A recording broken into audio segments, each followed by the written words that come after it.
திரைப்படங்களில் காணப்படும் சாதிய பிரச்சனைகள் சமூகத்தின் பிரதிபலிப்பா அல்லது அதீத சித்தரிப்பா என மயிலாடுதுறை மாவட்டம் தரங்கம்பாடியில் பொதுமக்களிடம் எமது செய்தியாளர் நடத்திய நேர்காணலை தற்போது பார்க்கலாம். திரைப்படங்களில் சாதிய பிரச்சனை சமூகத்தை பிரதிபலிக்கிறதா அல்லது அதீத சித்தரிப்பா? திரைப்படங்களில் இந்த ஜாதிய பிரச்சனைகளை மையமாக வைத்து திரைப்படங்கள் எடுக்கிறார்கள்.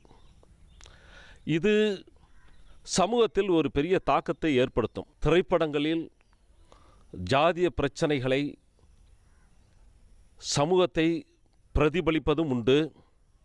அதே சமயத்தில் அதீதமாக சித்தரிக்கப்படுகிறதும் உண்டு.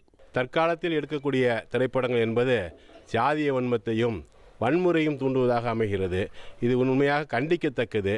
இது போன்ற படங்களை தயாரிப்பதை தயாரிப்பாளர்களோ அல்லது இயக்குநர்களோ நிறுத்தி கொள்ள வேண்டும் என்பது எங்களுடைய கருத்து. இப்போ உள்ள படங்களை பொறுத்த வரைக்கும் ரொம்ப நாள் அந்த படம் மூவியில் ஓடுறதே கிடையாது. அதனால் ஜாதி ஏற்றத்தாழ்வு வச்சு படம் எடுக்காமல் கலாச்சாரத்தை பண்பாடை வச்சு நிறைய படங்கள் எடுக்கணும். அப்படிலாம் எடுத்தோம்னா இது யாரையும் பாதிக்காத வண்ணம் இருக்கும். ஆணவ கொலைகள், அடிதடி சண்டைகள், கலாச்சார சீரழிவுக்கு வழிவகுக்கின்ற வகையில்தான் தற்போதைய திரைப்படங்கள் இருக்கின்றன.